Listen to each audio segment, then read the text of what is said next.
you drive Ferraris, own Ferraris, that doesn't mean you make a movie about Ferraris.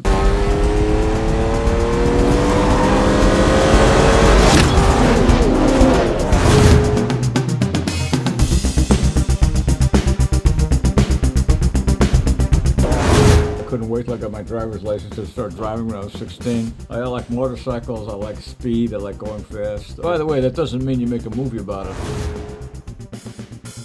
Yeah, I like the shape of the car, number one. It's a very Italian shape. And it had to be black because it comes from something else. It's not cars because I like cars. It had to do with the fact that I wanted the street lights and I wanted you to see the reflections of the street lights, that the street lights became four of the four corners of a tunnel and he's moving through a three-dimensional labyrinth. And he knows his way through it, like he can tunnel through it, so he's kind of a rat in a three-dimensional maze. So that was the reason for the reflection and the wetting of streets, which then became kind of a cliche, okay? But that's why we wet the streets, is to get the reflection, and I also wanted the lights reflecting off the cars. I have an objective that I want to achieve, and with the use of the camera and sound and music, I go and try and achieve that objective. It comes from defining exactly what the objective is, and then my work is really toward defining exactly that. What it is a very casual, want to buy a cup of coffee. So I asked myself, what should I precede that with? Well, precede that with something that's like a faux chase. And then the surprise is, De Niro's got the gun under his thigh, ready for confrontation, and it's, come on, I'll buy a cup of coffee. So that's some of the logic that goes into it. So hence the faux chase and pursuit and pulling up next to him. I imagine it, and then I will sometimes block it. And then I usually use still photographs, imagery that I make. And when I plan it, I don't like storyboards. I do it with photography or just with imagination of being able to document it. I'm standing on Brompton Road in London as a film student living on nothing.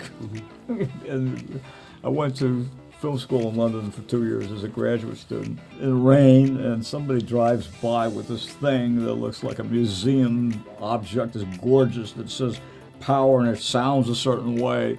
And it was just transcendent, Really realized it was a Ferrari. It's 1967. It's a 275 GTB 4-cam.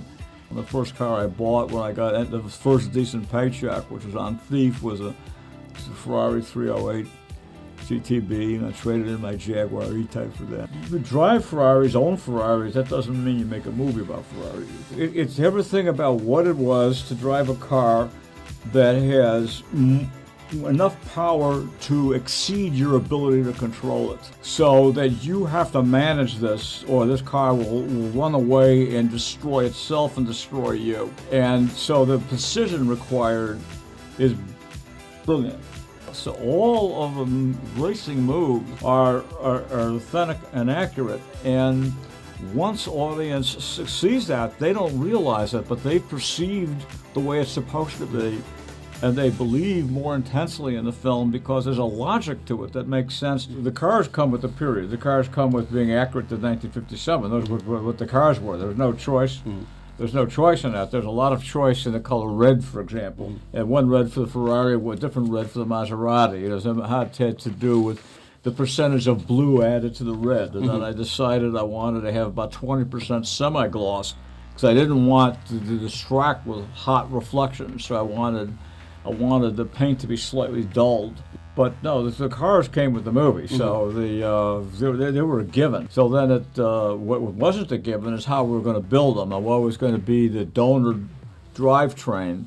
And we decided on a Caterham, and then I located the cars that we were able to model, do 3D LiDAR scans, all this stuff, and then Neil Layton put it into a CAD program, and we reverse engineered building a tubular chassis that would do it. And then I determined where I wanted the camera movements ahead of time, and then built into the tubular chassis these hard mounts so that our rail systems of cameras could to go through the skin. And what was amazing is that these cars worked out of the box when they showed up in Motorno before they had bodies on them. We were driving them around. So it was quite spectacular.